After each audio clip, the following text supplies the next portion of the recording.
here I come, get ready, cause here I come. Get ready, cause here I come. Mm-hmm. Mm-hmm. Here I come. Yes, God. Yes, God. Yeah, God. Mm-mm-mm-mm. I have a cool daughter. I have one of the coolest. Shout out to her. I ain't She is adorable. She is adorable and she is a sweetheart, honestly. hell yeah. She got now.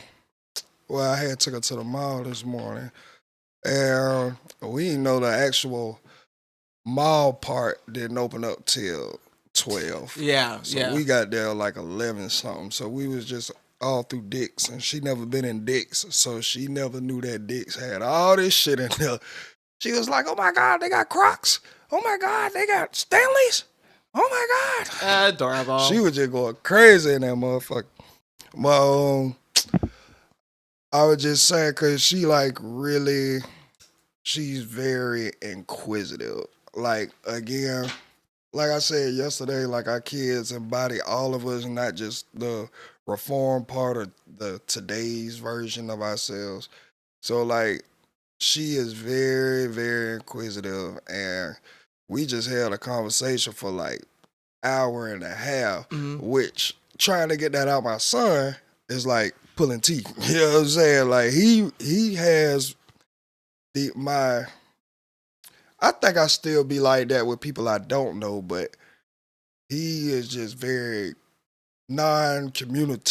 communicative when it comes to pretty much anything. You know what I'm saying? Because I guess he's in like the pop culture, rap culture, and I'm trying to not trying to steer him away from it, but minimize the intake of it because I understand that he still doesn't know like reality from the internet, you know?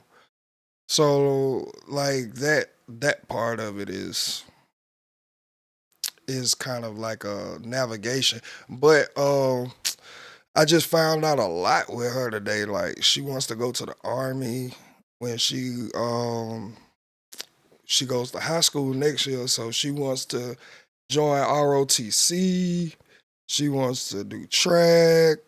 I'm like, wow, I didn't expect her wanting to go to the army.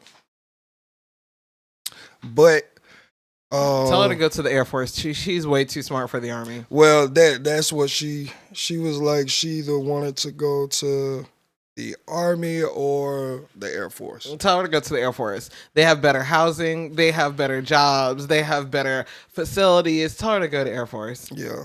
Just tell her to go to the Air Force. They get paid more. She wants to shoot. She want to learn how to. And that's fine. You know. Shoot in the Air Force, baby. Mm-hmm. Become an officer. Especially if she's going in. She does all 4 years of JRTC. Mm-hmm. Bruh. Yeah. She could definitely get a scholarship. She can go in. Hell yeah. And that'll be, and like I told her, like she really only got to do 4 years. However, especially if somebody is that young, if you're 18, go ahead and do the fucking 20. Go ahead. If you go in at 17, 18 years old, do the fucking 20. Yeah. Because by the time you get out, you'll be retired or you'll still be in your fucking 40s. You know what I'm saying? Well, you'll be right there. Yeah. You know what I'm saying? Mm-hmm. So, and then on top of that, then you could double retire. I'm just telling you, man. If you make the decision to go in at 17 or 18, just do the fucking 20. Then you will literally, well, I can't say be set for life because heaven only knows about this economy right now. Right. However, if you do decide to go that route and you are that young, do the 20. Just do the motherfucking 20. I told her, because I was in JRTC all 4 years of my high school, and I was supposed to go straight to the Army. But me, the rebellion, which that's why I understand my son a lot, because I do understand rebelling against the strictness, the strict boundaries of your father, especially when he's very active and you really don't understand why a lot of shit is being done or won't let you do a lot of shit that the normal boy your age does and shit like that. So I get it, but that, yeah, like I enjoy ROTC because again, I was in drill team, so like that was my shit. I fucked with the drill team. We went to nationals. We won state 2 out of my 4 years. Hey. It was a good experience, and I could have went straight to the army already coming in as an E3. But again, I don't, for where I'm at, like mind frame wise, I don't regret it because I think that I wouldn't have arrived here had I not tried to carve my own path. Because again, my granddaddy was in the Air Force, my daddy was in the Army, and I just would have made the third generation of being in the military. But again, if I don't want to say that I regret anything because the clarity I'm looking at the world with and the understanding that I have from making my mistakes, and it just, I don't know if I would have arrived here up under the army. So that's that. But I was surprised that she wanted to go, and she wants to do JROTC and track and all of this. So she was shout out to her. This summer she wanted to start conditioning. Okay. For track and stuff. So I'm like, okay, that's cool. I told her, bitch hit you with a baton, no track field over. Good. The fuck. Shit, y'all better bye. duck. Goodbye. Track field over with. Yeah, that shit over. I hate it. Hell wrong. No, but I feel you. Man, no. No. We ain't doing that. But yeah, that shit was it was a fun time this morning. It was a lot that I learned in a little bit of couple of hours and shit like that. So yeah, it was cool. Her mama had text me like, nigga, y'all all right? I'm like, man, we chilling. We chilling, dog. We is chilling. For real. But yeah, that was fun. It sounds fun. Yeah. That sounds adorable. Yeah. How has your week or, morning been? My week has been good. I completed my certification, so okay, turn up. Another certificate down, another certification down, doing what black women do. You know what I'm saying? If they ain't gonna do nothing else, they gonna go to school and they gonna get an education. So, just building up my portfolio in the meantime and in between time, just, trying to stay as updated, making sure my resume, my portfolio, everything just remains updated, just so that way, anybody who wants to reach out definitely can. Definitely had a lot of good prospects reach out to me, so that was really cool. And being in this like the managerial type shit, like this, it is fun. I'm not gonna lie, like it's a lot of fun being behind the scenes. Like I think I could really like take this someplace, you know what I'm saying? So it's rewarding, and I'm just like reaping the benefits of my hard work because I have been working my fucking ass off. Well, the little ass that I got, I've been working it off, man. I'm weak. But also, all work and no play is just that's not fun. So I have been playing 4 new games. Yes, 4. Well, listen, they're for different things, okay? And I, shout out to this one company because I did, I reached out to them in regards to a social media manager job that they had, and it was for a gaming company. And one of the questions that they asked was, what games are you playing right now and why? And I was just like, yo, like that is a cool question. Like, I don't think I've ever been asked that or whatever. So I want to just explain to you guys the 4 games that I'm playing right now. And they all have very different reasons on why I'm playing it. All right, so one game that I'm playing is called Avowed. It is a open world RPG. I mean, it's one of those real life open world games where it's just like the actions that you take and what you do and the decisions that you make based on what is happening in the game, it changes the trajectory of the game. You know what I'm saying? So that one takes a lot of foresight. That one takes a lot of planning, you know what I'm saying? Because you have to think about literally like what kind of character do you want to be? Like what kind of person are you going to be in this world? Are you going to be a different person than you are in the real world or whatever? Okay, so then there's that. And then I have another one called Eternal Strands. Eternal Strands is also, it's a fantasy game. And it's also RPG. And it's not as I guess open world, so to speak, as Avowed is. In the terms of like there's already a story. Yes, you can make certain decisions or whatever, but like you talking to the other people in the story has no effect on the fucking story. You know what I'm saying? You just learning some shit or whatever. Like whatever you say or don't say to these motherfuckers, it has no effect on the story whatsoever. Okay. So that's pretty cool in and of itself. But the reason that I like playing this game is because like, first of all, the animation on this game is just fantastic. And it makes you like the cutscenes make you feel like you're playing like a turn-based like anime. It makes you feel like you're playing an anime, like an interactive anime, so to speak. That's what it makes you feel like, right?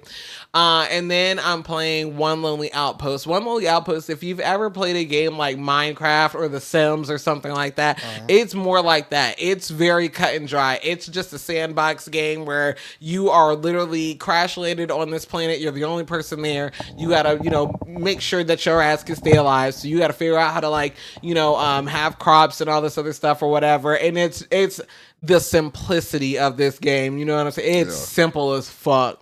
And then the last game that I'm playing, and I just started playing it today, it's called Dungeons of Hindenburg. And this game is really, really cute. It's so cute. And I like it because, like, you really don't have to make any decisions, so to speak. Like, the story is laid out for you. You know what I'm saying? Like, you don't have to choose your character name. You can't choose what they look like. Nothing. You can't even choose, like, what the background... You can't choose shit. Like, this is your character. This is her name. Because you don't get no choice. It's a female protagonist, you know what I'm saying? And she's a lawyer, and this is her story, and this is what you're going to be doing. And it's very cut and dry, but it's like from one of those indie studios, you know what I'm saying? And the animation on it is really, really cool. It reminds me of like old school Zelda, if you will, you know what I'm saying? That's my favorite game. So it's really cool. But that's just, you've asked what, that's literally what I've been doing the past week. I've been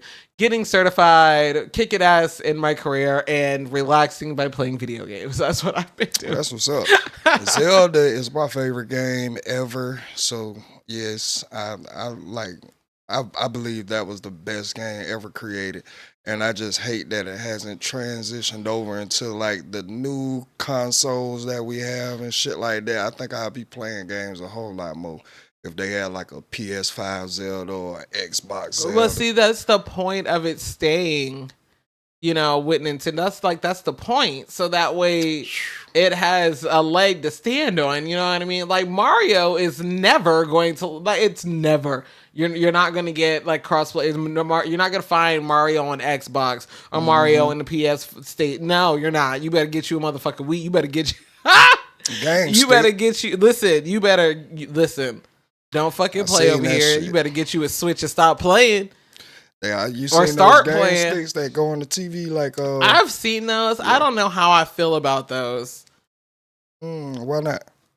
It looked like a damn Fire Stick that you can just play old school games with the PS5 controller. I don't know. I don't know how I feel about that, honestly. Okay. Yeah. Now, however,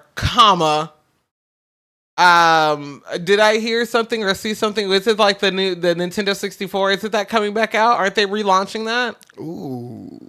I'm pretty sure I seen that they're relaunching the Nintendo 64. Let me tell you something. If y'all want to see me on GoldenEye, come meet me. Listen, now that was the best y'all game you want to come see me on fucking Go? Come see about me. I'll be in events, bitch. About a goddamn.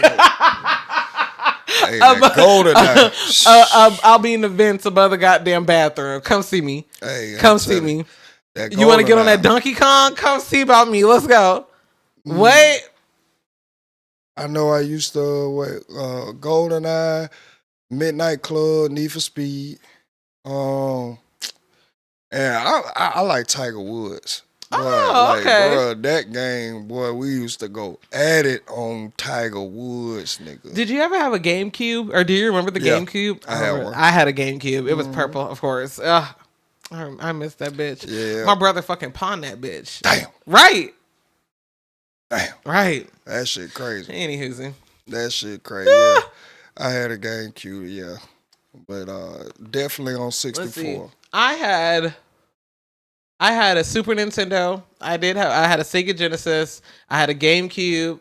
I had a Nintendo 64. I had the original Xbox, Xbox 360, Xbox One, Xbox One S.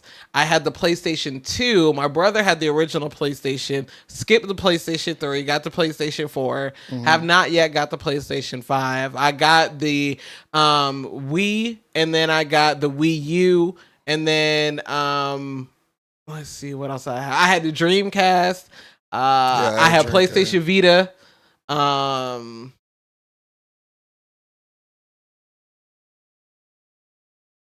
I think that's it. Oh, and now I got a PC. Yeah. Now, that's all the systems that I've ever had in my lifetime. I don't have those systems right now. However, I do definitely plan on collecting all of those systems once again. Like, I want them all back. I honestly do. And if nothing, for me to just dust them off. Just to have a fucking... I want to have, like, a game room. Yeah. Like, you know what I'm saying? Like, I want to have a legit room. I don't give a fuck if they're just for display. But knowing me, I play the retro games. Like... Hell yeah. You know what I mean? I would too. Especially if they've been remastered. Oh my god. Yes, please. Give me here. Shit. So I do plan on having all those eventually back. Right now, I mainly play on my PC, but I do have a PlayStation 4.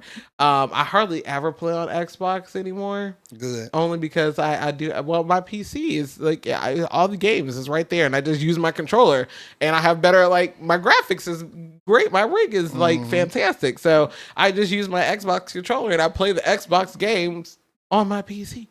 Now I ain't gonna lie, I used to like when my daddy, when I was living with my father, he had like the game room set up, and we would always have Xbox and PlayStation. So he had both of them in there, and then that was on the big TV, and then we had another TV where we hooked up the Dreamcast and the GameCube and all the other systems. But the Xbox and PlayStation, every year or every time they come out with a new one, swap them out. And that was our little setup. And but yeah, well, I definitely remember that shit. I remember my friends or my brothers, like we'd all have our own consoles or whatever, and you do that LAN connect, and it's just everybody. It was at first it was split screen, so then you have 4 people to the screen, then everybody got their own shit, and they would bring it over, and then you'd have fucking 5 TVs in your goddamn living room. Sure. But I remember, oh my god, my game is it's Halo 3. That's my game when it comes to Xbox. Fuck me on that Halo. Listen, when it came to Halo, oh my god, like that's why I'm not gonna shout out my game, but that's why my gamer tag is what it is right now. It's literally because of Halo, because they had Team Slayer. You know what I'm saying? So if you look at my Xbox gamer tag, that's where it came from. It literally came from that. And like, I have the best and fondest memories playing Halo 3. I mean, the best. Like, It was me and my brothers, my cousins, you know what I'm saying? We'd be downstairs in the living room. That's when like you only peed during like when you were doing a matchup. That's when you already had like the bread and the mayonnaise and all the stuff just sitting out on the counter or whatever. So that way in between time, like when you waiting them 2 minutes to match up, you make you a sandwich. My brother would go outside outside, hit his cigarette a couple of times. Be like, tell me when it's ready. Tell me when we're ready. You know what I'm saying? Everybody readying up and everything. Like, that was a time. I remember one time we had played all night and my mom was getting ready to go to PT at 6 o'clock in the morning. While we had turned the TV, we had muted the TV and everybody had pretended to be asleep until she left out the door and turned the TV back on and got back up. And then she had forgot something. She came back in and we was we was in the middle of a motherfucking game just looking at her. We look like deer in the fucking headlight, bro. She was looking at her. We was looking at, like, we were looking at her and she was looking at us and she was just like, y'all been up all night? And we just, all night. Man, all night long. Those was the time. All night. Yeah. Anyway, I used to stay up all night. Yeah, we used to do that too. That shit was fun. That was a time. That was facts. That was facts, man. Like, boy, these two, the Cardi B and Offset cannot stay out of the drama news. Oh my anyway. gosh. Yeah. Like, I don't know how I feel with, because I don't want to say Offset ain't like through his lusting stage, but I guess it's different for every guy. But then I got to think about how many 20-year-olds have been goddamn filthy rich. So I think that might have skewed or delayed some type of growth with accountability and discipline. Absolutely. Bruh. Like, no, what he's doing is he is being just absolutely reprehensible. Like, he is being diabolical. What he is doing to Cardi is it's just mean at a point. It's just fucking mean. Like, move the fuck on. Like, you done already said that wouldn't nobody want me. You already said that, like, I've already had that and that you're the prize and all this other stuff and blah, blah, blah. You've already done all this. Like, right now, what you're doing is just trying to make my life miserable. And why? Like, I literally sat there and had 3 of your fucking babies and you won't leave me the fuck alone. And I, like, bruh, we've been married. We were together for 8 years. Mm-hmm. You know what I'm saying? You've already had 3 kids. You are too grown for this. Yeah. To be acting like this, to be doing the things that he's doing. Well, let's see what she had to say. Somebody that I was dealing with me and him having sex. That's the type of shit I've been dealing with for the past 2 months. Every time he knows that I go out of town, he harasses me. He leave me voice notes trying to put my self-esteem to the ground. And I'm so tired of it. I'm so tired of him and his girlfriend playing games on my phone, leaving explicit. No, stop calling me. I don't care. I don't give a fuck. So let me tell y'all about this fuck ass nigga, right? For the past couple of months, I've been very quiet, but I've been going through a lot of stuff that I keep to myself.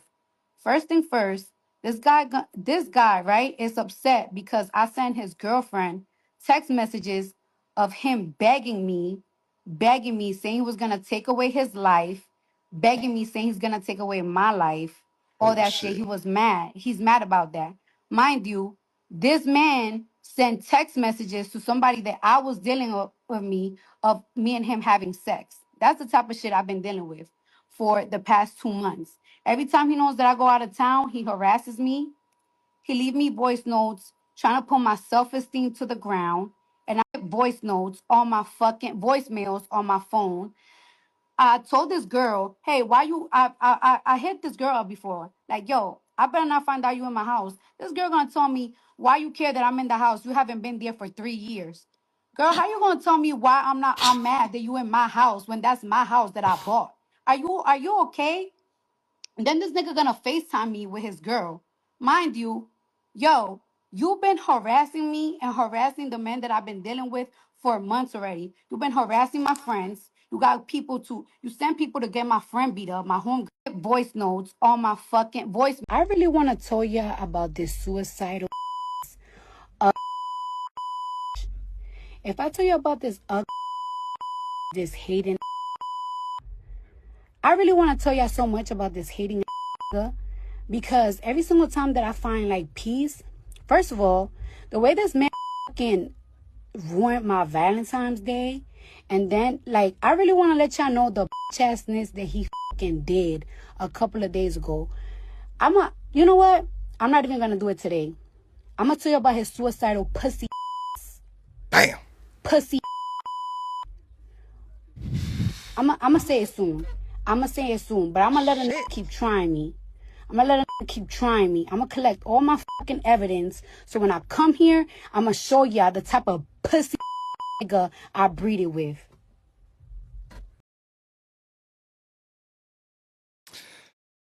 That's a lot. That is a lot. That is a lot. One thing I just, because I've been through therapy, I kind of know. Like yes, I do agree that she's trying to heal at this point. All right. And I don't really want to come to a conclusion because I know that it is two sides to a story. And we have not heard Offset's side yet, even though a lot of people may not want to hear it. Like we just can't go off of one side of a story. There might be, and I'm not saying that it's right that he's doing what all of these things that she's alleging that he has done. All right, let me just put that out there. But I don't want to just say that this is out of pure jealousy without hearing aside from him. Now, should we even give a fuck about these two people, these two rich motherfucker lives and relationship? No. However, they have made it public. Well, Cardi has made it public about what's been going on. So again, I don't want to go all the way in, like speaking on some shit that we only know one side of the story from. But in the same breath saying that, with all the information that is out there so far, if we were to take everything that's been coming from Cardi as truth, then I'm gonna have to say that, yeah, first of all, being super rich and super famous at such a young age delays all of the core parts that I feel like makes a man a man. It delays the discipline, it delays the accountability, and it's going to delay the paths to even want to get to those stages as far as the discipline and accountability goes. That's one. Second of all, if I'm to take all of these allegations as truth, it sounds like this nigga is hurt. Now, I know we gonna say, well, if the nigga hurt, why he keep goddamn doing this and doing this and doing this? We got to remember, as much as fuck shit as she's alleging that has happened, and from the few or the instances that we've seen play out on social media, you attract what you are. I don't, and again, this is not a shot at either one of them because I like them both. I'm not even gonna sit up here and flex. I like Cardi, I like Offset, but I'm only going to say that you are going to deal with what you attract. So all of the suicide shit, all of the pussy nigga shit, all of this, yet you have had 3 of his kids. You married him, are still married to him. And I understand how it looks when one person wants to move on or decides to heal and go in another direction, and the other person is just trying to cover up the wounds with actions, I know how nasty that can get, as we're seeing again one side of this, but we are seeing some of the truths that Cardi is alleging at this time. But I don't want to get so caught up in the I love Cardi, I hate Offset that we forget that you chose him. Just like we would say with a nigga that's trying to trash a woman now because maybe he decides he wants another path or decides to heal. That is not going to negate the fact that you chose him. You chose the bitch. Not only did you choose her, y'all got married, became a union, and procreated not once, not twice, but 3 times. So as much as, you know, we can root for Cardi and root for her healing and new situations, we can only, bruh, I'm sorry. If either one of my baby mamas was up here trying to send old fuck videos, keep calling and out, bro, you would not have a direct line of communication with me at this point in my life to where I'm at. Because I don't desire any of that inside of my energy that I intake. You would definitely be blocked. I'm just letting you know that now. You would definitely be blocked. And you would have to communicate with my family when it comes to our child. That is, and vice versa. If I want to know something, I would just have to go through a median of the family because I'm not in that space anymore. I'm not negating that I once was, but current time, real time, I'm not. And if you think I'm finna keep a line of communication open for the sake of you just being my child's other parent, no, because we have villages. We have villages. We can still get a communication across to the other side with the village. So this is all that I'm saying. Like, a lot of times when we look, we can feel sorry or we can understand. And the reason why a lot of us can understand is because a lot of us are still not healed. A lot of us are dealing with a nigga that they say they don't want, quote unquote, yet the nigga still got a line of communication to harass you in your quote unquote healing journey. Or you're like that is no. Hell no. What? No, that just screams you're not as healed or you're just putting on for when you present certain things publicly. The suicide shit, I believe the nigga was suicidal for real. We would have already been saying RIP Takeoff. The real people who are suicidal. Oh, my bad. Damn. I was just thinking about Takeoff because he is actually, I'm sorry. But yes, RIP Offset.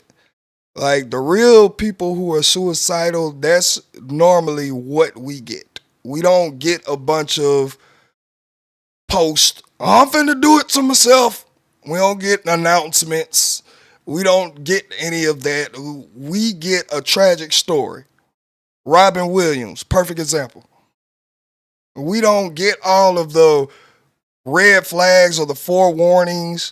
Now, yes, all of this can point to a mental disturbance or mental illness that needs to be addressed. But I really do think that real suicidal people don't give announcements. We end up with either a failed attempt or a successful attempt. And unfortunately, it's ugly, but I don't think that the man is really suicidal. I do think that he is going through a toxic way of dealing with seeing his wife out with other niggas. I do feel like that. Especially with, again, we just going off of Cardi's word, but she's saying that he's sending videos of him and his new little thing to the phone. No, he's sending videos of him and Cardi fucking to the new guy. No, but I'm saying Cardi said that he FaceTime her with his girlfriend, like inside of the FaceTime. You think they're having sex at that point? Ooh. Offset in the No, girlfriend. I'm not saying that they having sex. I'm just saying like he's doing that like to show like, oh nigga, I got somebody just like you got somebody, or trying to boast her up and shit like that. Okay.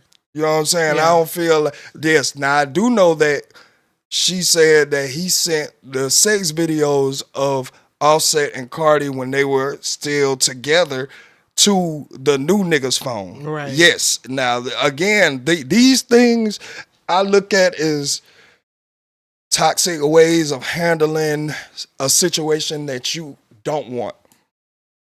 But again, I know that we can also say that, well, if you didn't want it, why did you do such and such actions? Why did you do this? Why did you do that?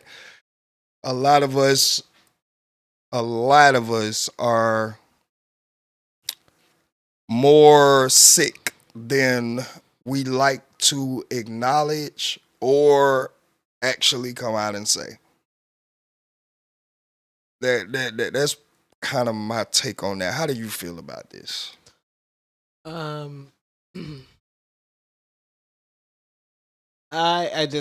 feel like the whole thing is just tragic. You know, it went from of course it went from being a really cute, beautiful love story to it being something, you know, really tragic, and I don't like it being played out in the public eye. I don't think that if what he's doing he's done, like, grow the fuck up. And any, like, that just shows what little respect that he has for his estranged wife.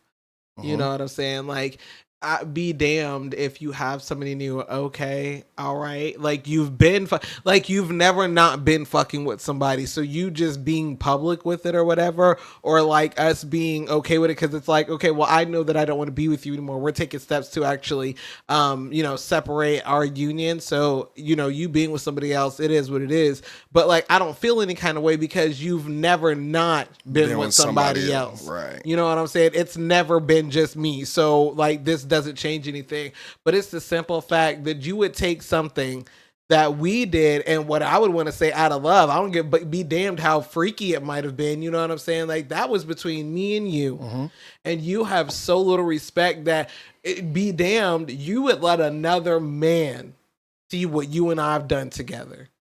Like, it just shows what little respect that you have for me. And like you said, I I am the mother of your last 3 children. You know, and like, it's one day, you know, you're gonna have to have a talk with your son, gonna see you about this. That shit like this does not go away. Unfortunately, they gonna be on Growing Up Hip Hop, you know, 2035 or whatever, you know what I'm saying? And one day Wave is gonna want to see you about this because that's his mom. Like, you did what to my mom? Your wife, my mom, you know? And so he is going to have to eventually take accountability for his actions or lack thereof and take responsibility for how he is acting in these moments. Like, divorce is hard. Divorce is hard, and you do not divorce the same person you marry, okay? It's just, you don't divorce the same person that you marry. That is a different fucking person. Yeah. And it hurts no matter what, I guess, might have transpired, because when you do get married, I don't think anyone goes into marriage like, oh, I know this is just marriage number one, or like, okay, let me just get this shit over with. Like, you know what I'm saying? But I just think that the level of immaturity that he's showing is just dumbfounded. And if you as a woman are attracted, like as you see what he's doing in real time to his ex-wife, do you never mind, because there are definitely some bitches like, oh, I can change him. Trying to tell you. Oh, he's not like that with me. Trying to tell you. I can change him. Bruh, but I think it's deplorable. I think Offset should be a fucking shame to himself for the way that he is going about this divorce, whether he feels like he's justified in it or not. Like, you're definitely not acting like a man. Like, this is some little boy shit. Like, this is little boy. I would expect this out of a fucking 17-year-old high schooler. That's what I would expect this out of. And that's why I kind of say I think the rich and famous delays the accountability and discipline as well as growing up process. Because yes, we would expect this from a 17-year-old, but let's not forget he was around that age once they founded this fame, and he came into his riches. So I feel sooner like or later he's going to have to take. He's going to have to take accountability. Like, okay, you came into this. All right, there's a lot of, you don't see Kyla Pratt up here acting like that. Like, there's a lot of people who come in, and she's been in the game for a long ass time. Even fucking like Journey Smollett, like she ended up going through a divorce. She has a kid. She ended up going through a divorce, but it still wasn't nasty and ugly. You know what I'm saying? So, I mean, I guess, but at some point, you're going to have to start acting like a man. Yeah, I agree. And just because you can make kids does not make you a man. Oh yeah, and just because you can afford riches, that doesn't make you a man either. Oh, for sure, I agree with that. But anyway, that's just my. No, I feel you. I just again. Like, I just look at situations as much as we want to, and this is just me just looking with a open, non-biased mind towards the situation. As much as we want to condemn Offset for the nasty behavior that he's alleged of having, like, if I'm going to be 100% honest, like, Cardi, you went from one nigga that deals with a lot of women to another nigga that deals with a lot of women. And Diggs is not, Diggs is one of them. I'm just going to say that. Matter of fact, they just there's a clip going around that resurfaced of Diggs' second year in the NFL, and they was asking all his teammates in the locker room, like, if your girlfriend had to be left in a room alone, which player would you not want her to be in the room with? Damn near everybody on the team said Stephon Diggs. This nigga, he goes out, like, he's known for going after, like, bitches in relationships, and just that's his stilo. Now, again, I'm not saying that to cast judgment on Cardi. I just want a lot of people who are just blindly following one side to understand your actions will reflect how much you have grown. And it's not like you with a Denzel Washington. You know what I'm saying? It's just not. It's just not. It doesn't. And that's why I say you attract what you are. As much as you want to, like, put him at the pits of the dirt and, like, just scum of the earth, you got to realize you're still looking at him on eye level and not down, like so many people are interpreting it. Did I say that right? Interpreting. There we go. Interpreting it. Mm-hmm. You know what I'm saying? That's just where I'm at with it. Because, again, like I say, there's just certain behavior that can't even reach me. I'm just letting you know that it can't reach me through social media. It can't reach me phone. It cannot reach me. Because I don't even give it the access to. Because I'm grown past that. And that's just how I just want to paint a little balance. Especially, like I said, without us hearing the other side. I don't think that Offset is the only one that's hurting this. I believe Cardi B is still hurt by the fact that, nigga, I gave you 3 kids. I married you. I really thought this was a forever thing. And you have shown me time and time again that you can't keep your dick in your pants. And not only that you can't keep your dick in the pants, but the level of bitches that you keep fucking with. Like, nigga, you fucking with the help. You go fuck with the help. You don't even level up. Like, to a bitch that got there, I could be like, damn, all right. I can see that. Like, you fuck with the real basics of what society has to offer. So, you know, I can definitely see how Cardi is still, in her own way, grieving and upset about how it all played out. So, like, that's just, I don't have a dog in this race. I don't dislike either one of them. But I can call a spade a spade. And it's just like, you're not as healed either. But again, that's their relationship. Nobody would even be inside of it if it wasn't casted out publicly. But since it's casted out publicly, the public has the right to give their opinion. I'm part of the public, and that's just my opinion on it. My opinion on it. Man, I don't even. It's Meatball, bitch. Who is Meatball? All right, she's another person on the internet that has gotten famous for doing retarded shit, just dumb shit. This is what, and I'm starting to see this, bro. Like, a lot of the people who are blowing up on the internet, dog, is because of the shit that society doesn't normally see or accept. And because right now they have made a safe place in a space that is usually condemned, they monetizing off of it.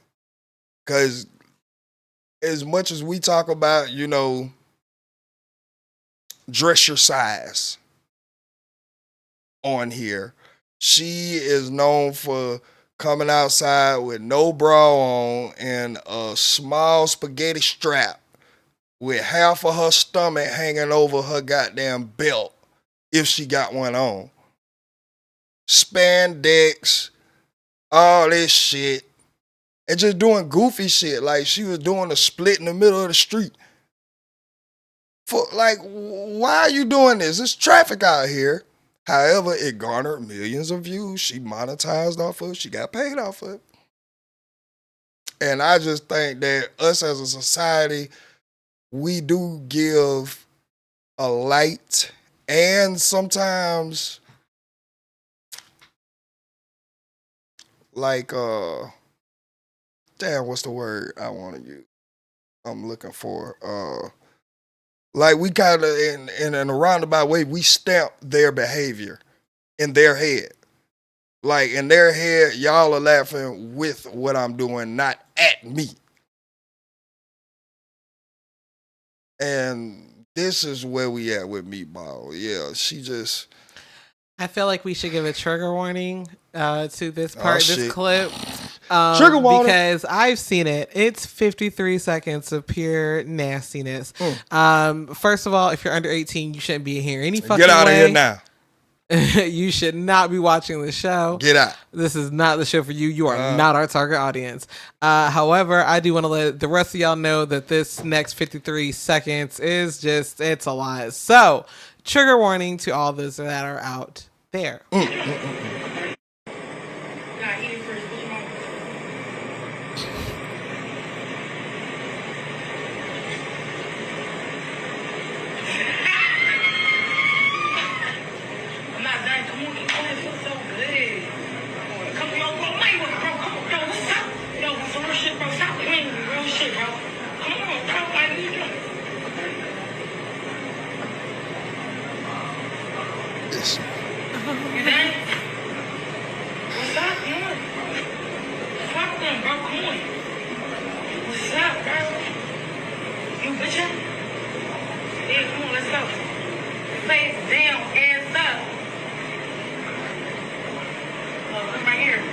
how this was even allowed on live. Why did she not get banned? But if I curse at my video game, I get banned for harassment. But let me get this off the screen before we get banned our damn selves. Dog. What? If first of all, bro, you already put your face in it, okay? You was in there like swimwear, and then you had the nerve to be like, oh God. I'm so sorry. I'm sorry. I'm sorry. But see, this is the type of behavior that she exhibits on a daily to garner the views that she has. And she's playing into what got her famous and what is keeping her famous. I don't get it. I really don't get this shit. I don't get it, but I do get it. And it's just sad because I'm going to go out on a limb and say 70% of her audience is laughing at her. What? Yes, like, gagging. It's just, and the other 30% are those slow people who actually identify with her, who now is in their room talking about, ooh, nigga, my stomach hang over my shit. Goddamn, I'm built like a damn corner end, and I'm ready to goddamn make my content. That's not content. That shit is not content. That's taking embarrassment and trying to capitalize. Just capitalizing off of the embarrassment that secretly when them lights go off at night in your bed when you alone, you cry about. I don't. It's not even nothing that nobody wants to see. No. If folks wanted to see it, you would have put it out on OnlyFans. You did this shit on an Instagram live because the what? You know it was gonna go viral. Why? What was that on? Why was that even reported? What was that on? Nah. Because the people who would report this shit, we don't follow that shit. We don't follow this bullshit. I feel very that shit is crazy as fuck. This is what I don't know. Offended? Am I offended? I don't know. I feel victimized. Because as much hard work as we put into the podcast, nigga, we got some goddamn unhygienic, unhealthy motherfucker out here that just, oh shit, I love myself. Let me show y'all. I can wear the small shit too. I can do the shit that too. Once she starts sounding like Hank Hill, good God. No, at a certain point, it is offensive. Like, bitch, you don't put no work into it. You don't have a work ethic. You don't have a talent. You ain't got shit you ain't even got an original thought.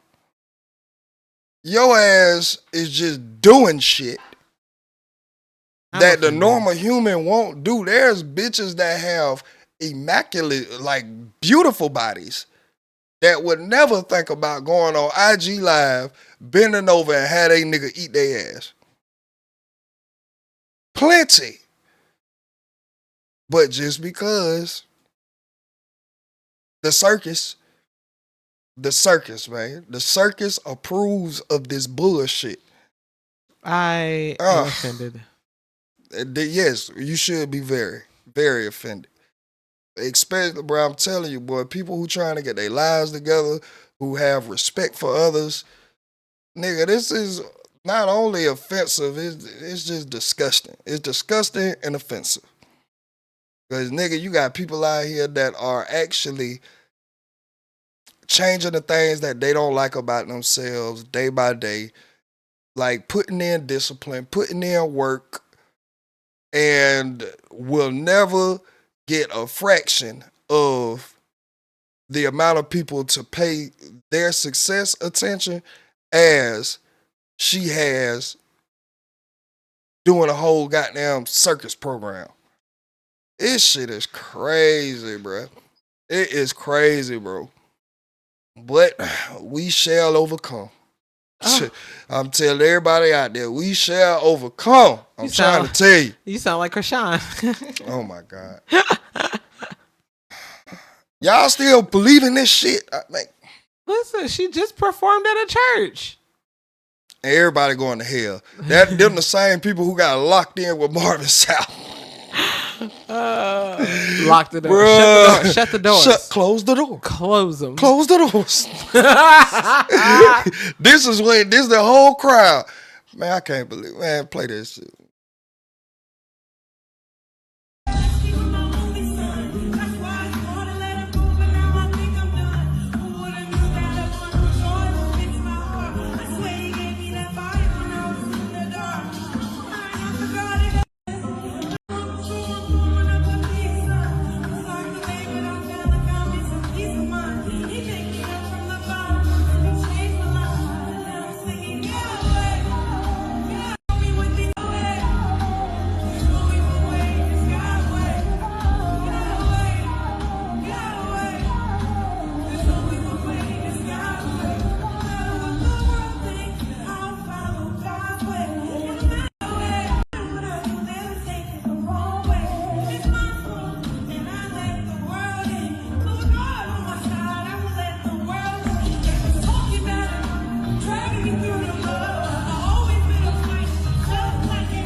Well, man, I don't understand half of this shit, man. Cause nigga, it was just a few weeks ago. She was just online cussing the bitch out, wishing death on her and all of this. But y'all let her come and perform. Man, it's the clout. Was she wishing death on? I don't know. I just said that because I know that she was going back and forth. She was going back and forth, but I think that she was like, still at that point, she was like trying to be the bigger person towards Jaden, because she's a wife now and she's of God. This is yeah, all right, man. I feel like this is that crackhead behavior, dog. Cause nigga, I would just tell you, it be a lot of crackheads that got down, know the Bible back and forth, and just swear to God that one day some invisible guy from the sky is gonna come deliver them from all of their bullshit that they doing on earth. This is that crackhead behavior. I told y'all the first time she came out with this shit, I ain't believe her motherfucking ass. You did. I said this shit, and I still don't believe this bitch, bro. I believe she found another lane to conquer, and that is the lane of the Holder pulpit pipeline. I'm sorry, the hoe to pulpit pipeline. Yeah. All right. You remember how when yesterday when short guy came and he was like, a lot of pimps turn to preachers. Yeah. The preacher pipeline. This is the hoe to pulpit pipeline right here. Okay. The biggest hoes be the goddamn most religious, know the Bible, and will condemn another motherfucker while still exhibiting and still living hoe ways. I just feel like this is what we are looking at, and who y'all like it, y'all paying this bitch to come, y'all monitor it. I don't care. I do not care. We got to be just that desperate in the world to believe that a holy woman now, a woman of the cloth, is still going to have a convict gang banging husband that she married while confined. Like, bro, are we just that slow, or y'all are just that optimistic? Man, hell no, dog. Nope. I'm sorry. Y'all will never convince me that this bitch is of the cloth, man. This bitch is a sloth. And I just, bruh, nah, yeah, I believe that bitch has something to do with her real baby daddy's death. Let's just put that out there. No, because if you are really of the cloth, then you got to know that your past plays a heavy part in your presence. No. Hell no, dog. As soon as Lil Ronnie, damn, I'm just saying Lil Ronnie. Right, look at you. Whatever his name, I need to find out his name. But as soon as that other guy came forward and was saying, that's my baby, 90% of people in America say, God damn, that's that man, baby. That baby looked just like that nigga. But you want to talk about, well, we did we did the thing, the test on on the show that her and Blue had, and before the baby was born, and it showed that he was 99 or whatever the percentage was, the father and all of this. Like, this shit can't be doctored.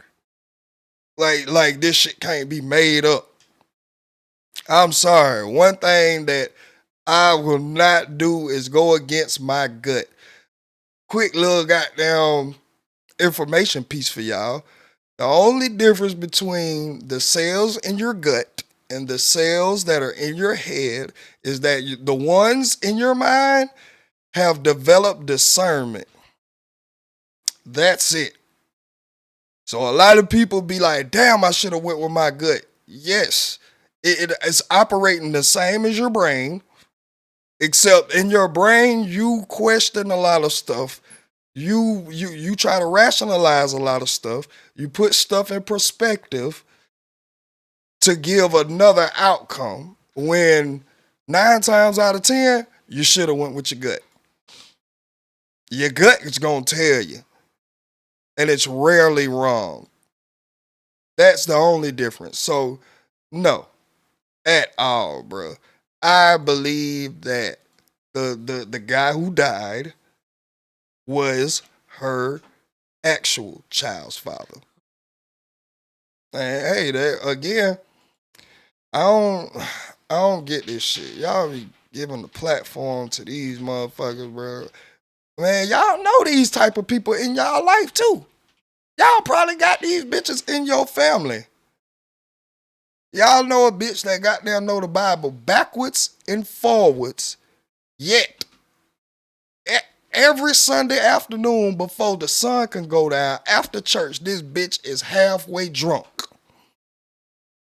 But sitting up here and goddamn casting judgment on everybody else because she decided to read and quote unquote change her life. You did not change your life, man. Everybody want to change the easy parts about life.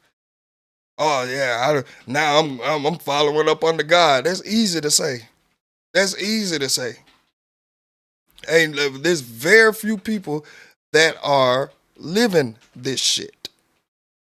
Sorry, not sorry at all. Cause this shit right here, boy, this shit is ridiculous. Speaking about goddamn just giving everybody a platform, man. I don't. Before, all right, with me with this, I was rooting for this nigga, right? However, he still is showing me why. Young LA, Child. I ain't gonna lie. When he came out on his little interview arc, the nigga had me in tears. I'm talking about the man had me in tears, all right? However, I understood his story. I didn't like how T.I. and Dro got down, just threw him to the waistline after they were done capitalizing off of his hits and his little run that he had back then. So with the reinsurgence of LA, I was one to be rooting for him. Not gonna end cap. But I also want to say that his manager, whoever he has managing him, is a genius. And I say that because there's rarely a time where you see someone that was popping back in your parents' generation fall off bad to the point of looking like the junkies we see daily, to then being able to generate more money off the hit that they had back then, be performing and connecting with the youth of today and capitalizing off of it. One thing I want to say before I get into LA though, Dro is on some bullshit. Okay. Young Dro is on some bullshit. There's a video surfacing. Now, I didn't put it in there, but there's a video surfacing now of Young Dro now doing his part on Ain't I. And I feel like, bruh, nigga, you still on drugs too, nigga. Your ass still just bullshit too. Ain't no motherfucking way. You and T.I. dissed this nigga, dog. Y'all dissed this nigga. Now, all of a sudden, when he done went through his little accountability arc, transparency arc, went on numerous podcasts, got numerous of clips going around about him. He crying, saying weird shit, doing weird shit. Y'all just thought he was just gonna plummet from here, and by the luck of the draw, this nigga is booked up. Booked and busy. LA is booked and busy. Now all of a sudden, you wanna come out and do your version, your verse on Ain't I. Ain't nobody ain't nobody looking for you, nigga. There's a couple of factors that go into this, but the one is, nigga, you playing this shit like a hoe. You went around here doing your version of Ain't I, your verse. You never did this until you pick up your phone and you see that Baby Kai done brought Young LA out with Boss Man D-Lo and the nigga rocking the building. And all of the young kids in that concert was singing his verse word for word. Nigga didn't need to have the microphone. He didn't even need to have the mic. Let's view this video of Young LA at being brought out by Baby Kai.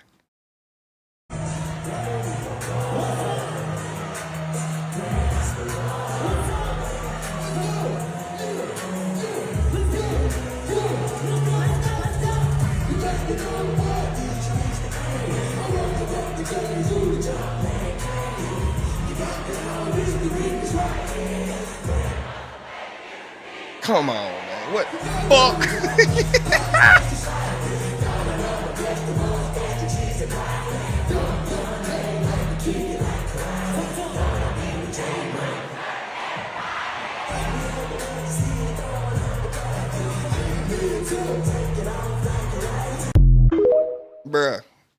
Bruh, I'm sorry. That's a comeback. That's a comeback, bro. And what's even more, I guess, like, adding to the redemption story of this, prior to Ain't I taking back off, he was finna sell his catalog. This nigga was really on that, I think it was on the Real Life Street Stars interview that he did. Mm-hmm. He was saying that he's ready to sell his catalog and he was going to sell it for $20,000. Oh my goodness. $20,000. That nigga was finna sell his catalog. Thank the Lord he did not do that. Cause nigga, like I said, me and my little girl, we went to the mall today. As we coming back, nigga, she playing the shit. I'm like, boy, this nigga got a comeback of the century. That's the real comeback of the century right here. No cap. You got these young folks knowing that verse word for word. A couple of reasons why I say his manager is a genius. Because of the way that he's presenting himself. You know, all right, let me just say this, because one thing that people have been saying, and it's only older people that are saying this, like, bro, this nigga, the outfit he had on right then, he wore that outfit down here. He came back to the city and did some like give back shit to the city and all of that. He had that outfit on down here. Now, us as adults, we like, nigga, did you take a shower? Did you? Why you still got on this same outfit? This is why I say his goddamn manager is a genius, because the YNs of today don't give a damn about no hygiene. These niggas want a shiesty and a bubble coat, and I wear this the rest of the week. These young niggas don't give a fuck about no wash rag and soap. That's one reason why. Identification. This is why I say whoever his manager is has got to be a genius, because you was looking at the climate of today, and then recognizing that, bruh, you really align with what's going on out here.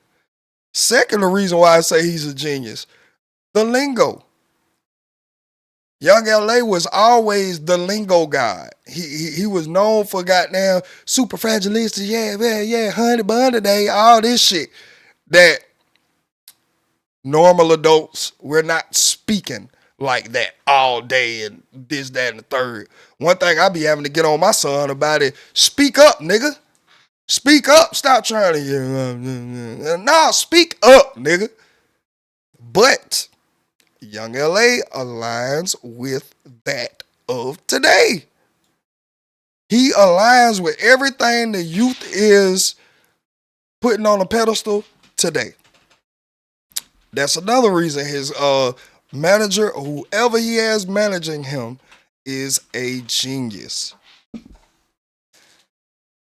Third thing, I just feel like the futuristic swag, it has came to fruition.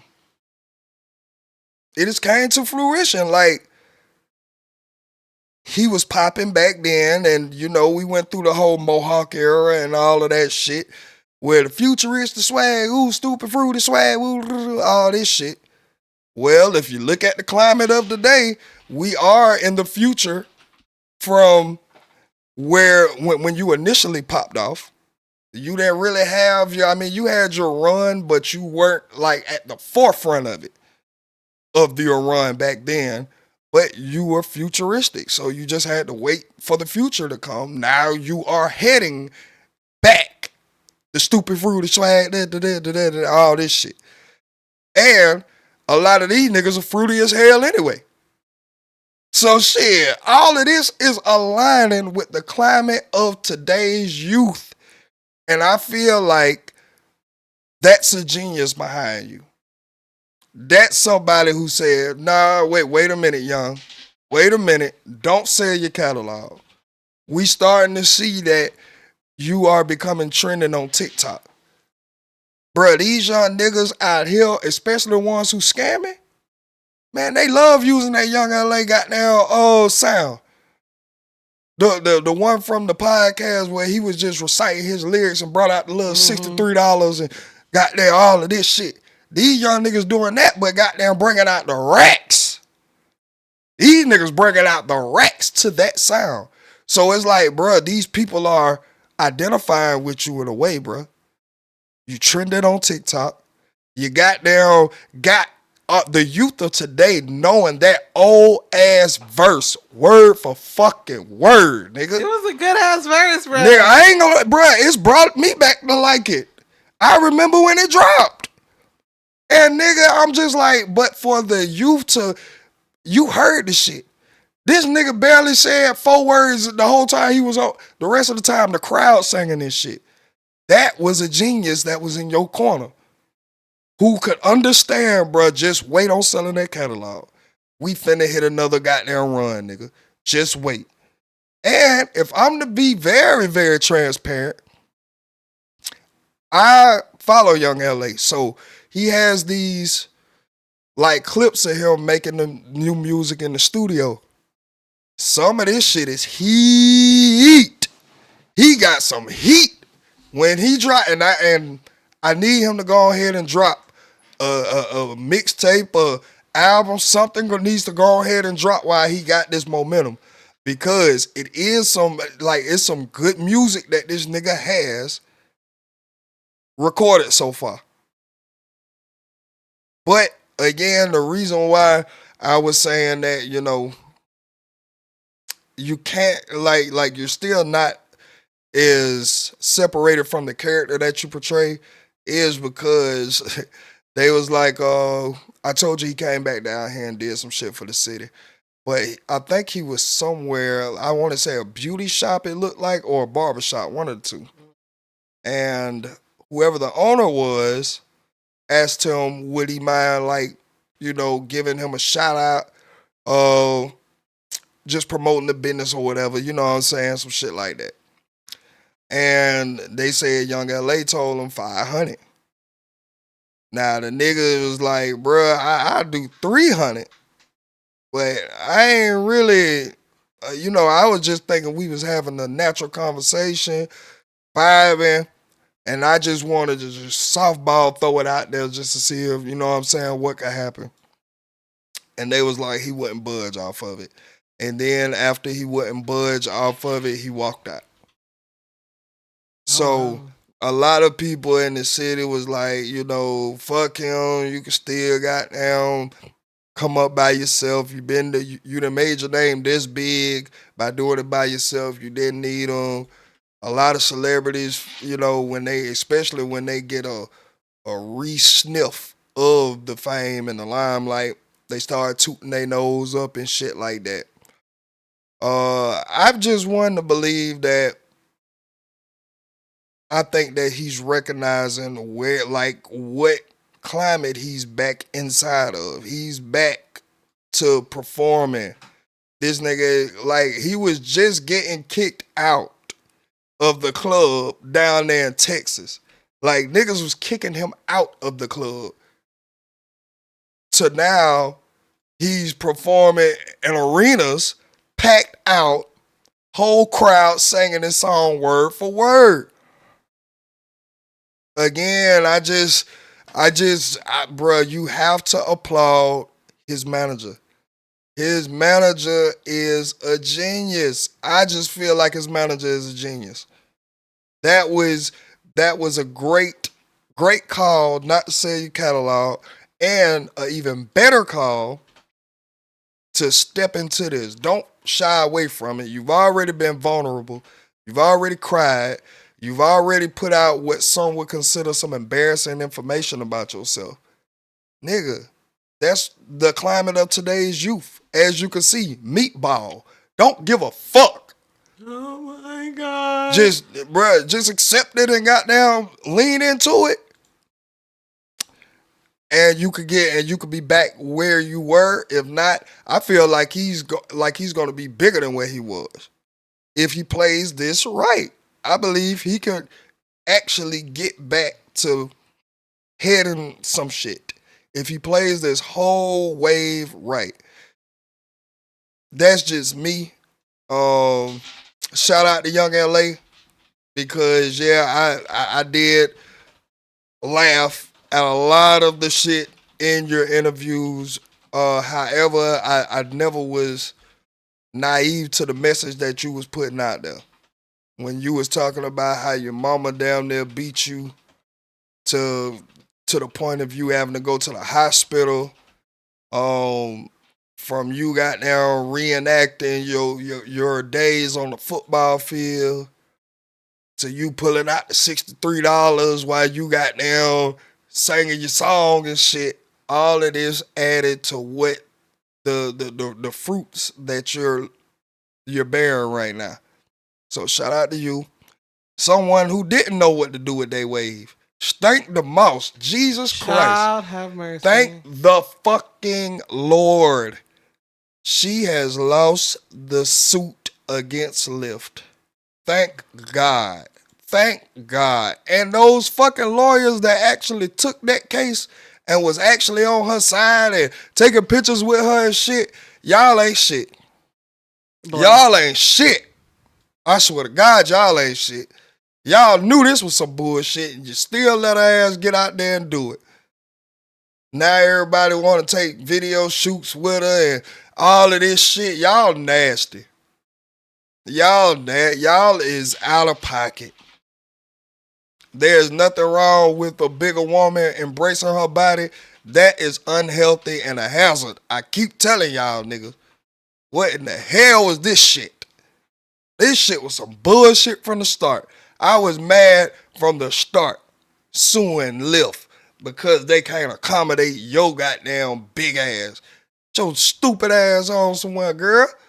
And then you're not smart.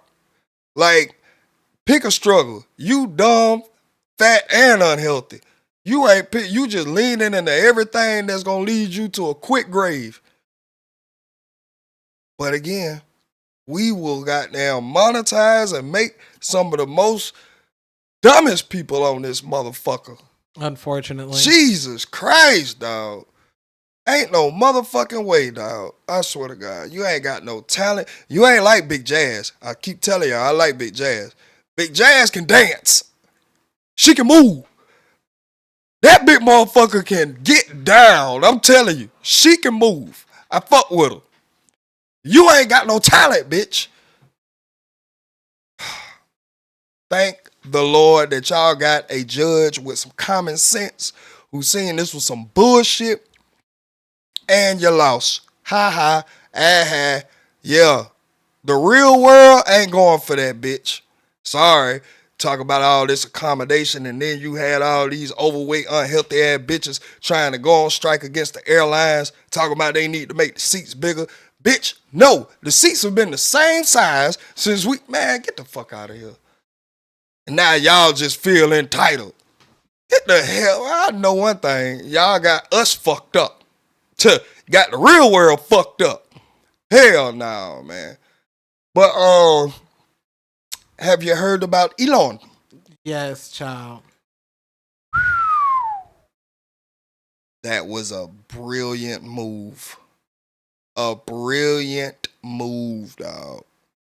So, Elon Musk, AI company, has recently sold for 80 Bs. 80 Bs. Bruh. And now they are saying that he is like one of the top threats in this open AI wave that we're going into. Lifestyle, I'm going to say, because this shit finna take over the world. Literally. So now they're saying he was on the outside of the club trying to get in. Now this nigga is up there having meetings and everything with the club owner. For real, let's see. So Elon Musk announcing on X that XAI has acquired X in an all-stock transaction, saying that this combination values XAI at $80 billion and X at $33 billion, $45 billion less $12 billion in debt, saying since its founding 2 years ago, XAI has rapidly become one of the leading AI labs in the world, building models and data centers, saying X is the digital town square where more than 600 million active users. So Elon Musk announcing on X that XAI has acquired. Jesus. Golly. Bravo. Bravo. I ain't gonna cap to you. Bravo. That was one of the things that Mr. Hong, again, who is the CEO of NVIDIA, he was speaking on Elon, how Elon was one of the few people that was in attendance when they were having meetings and really about to go forward with this AI thing. Elon was in attendance. And I mean, this just lines up with why he's the richest man in the country right now. You got to have foresight. You can't be scared of taking risk. And for the projection of this shit to already be what it is, when you weren't even in the conversation. Like, well, let me stop because you were always in the conversation, especially with Tesla. X itself was not in the conversation. Now, with the move that you have done with X into XAI, now they are saying you are one of the leading companies in this shit. Jesus Christ. Well, that makes sense, especially based off of this clip, because he acquired X for the data. So now he has to use the data, and then he has the AI, to back it up. This is wild. This is scary. You're excited. I'm scared. In some ways, I'm surprised because we have this, late Friday news in which one Elon Musk company is buying another Elon Musk company. Not totally clear how they came up with the valuation. In another sense, it's not surprising because these two entities, XAI and X, have been kind of operating like one company. So X, which is the name for Twitter that Elon Musk gave it, has this chatbot inside of it, Grok. That Grok was created by XAI. XAI is training off of data from X. In some ways, I know it's a lot of X's there, essentially all your social media data. And it's also seemed like one of Musk's plans to make this Twitter acquisition pay off. He paid $44 billion and then promptly lost a lot of the advertising, was to kind of pivot to AI. So you did sort of think, how is he going to do this while having XAI as a separate company? And I think now we have the answer. This sort of makes it a little less clumsy. I think there are going to be questions from corporate governance experts, and I would expect that the investors have agreed to this if he's going to do this. But you could imagine if this were a public company, we would see shareholder lawsuits and that sort of thing. But of course, it's a private company in this case. So what will become of XAI? I know it's a lot of. Wild. Right. Why are you scared? Give me your concerns. Why am I concerned about data farming? Or your Well, just Elon Musk acquiring or having all of the data and now, because you said it made sense. Not all. One man should not have all this power. That's why. What do you mean? But are we just to end? Like, are we trained to think that when we have textbook documents of one of the most powerful men to ever live, Mansa Musa? He was rich. They said he was so rich that he toppled economies. Yeah, but he did not do what Elon Musk is trying to do. Well, yeah, I mean, I understand that. So, but what I'm just, I guess, I don't want to go. I don't want my excitement to be took as being naive to certain sides of this coin. Well, why are you excited about it? Well, I'm just excited for AI, period. I feel like, excuse me. I feel like AI is going to help in everyday living. I feel like, yes, anything that we have that is new can and has tried to be used for evil as well. So I'm not going to sit up here and be naive to that fact. But I think more with regulation and laws put in place of it, that it will be used for a more efficient day-to-day lifestyle.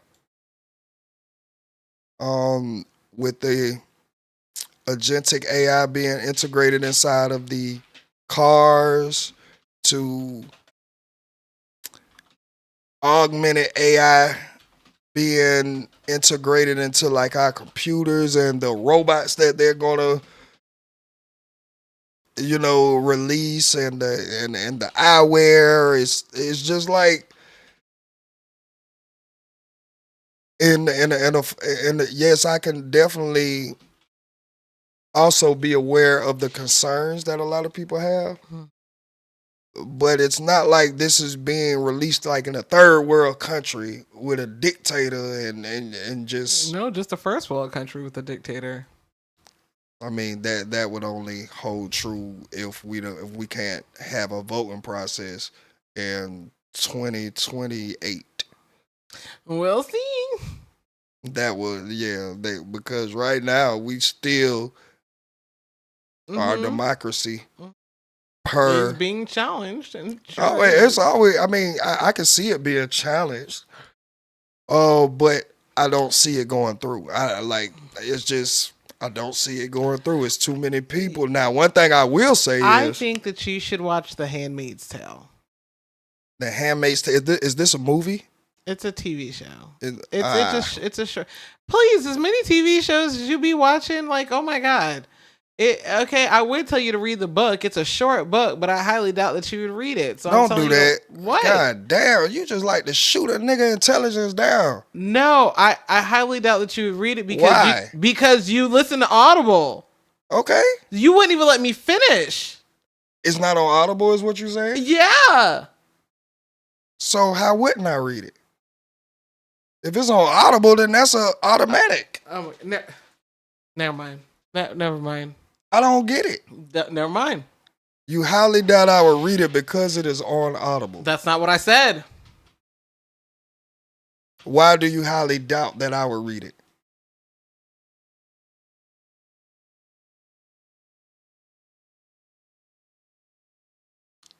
Well, because you prefer to listen to podcasts. I only say that because I mean I've recommended dozens of books. Like, don't make it seem like I'm just like picking on you right now. I don't understand why you're. I've recommended dozens of books, even on Audible, and you have yet to try them out. So when I say something as like, I mean, I highly doubt that you do it. So just watch the show because I know you would watch the show versus listening to it on Audible or anything, or even reading the book because you would rather watch the show. Just like, I guess, like personality. Why make this like into a big thing like that? Well, I didn't take it as a big thing. Okay. But there are books that I have read on. I just told you I was listening to Charlemagne the God book on Audible. Again, or is this what do you mean? No, this is for the first time. Yeah. Okay.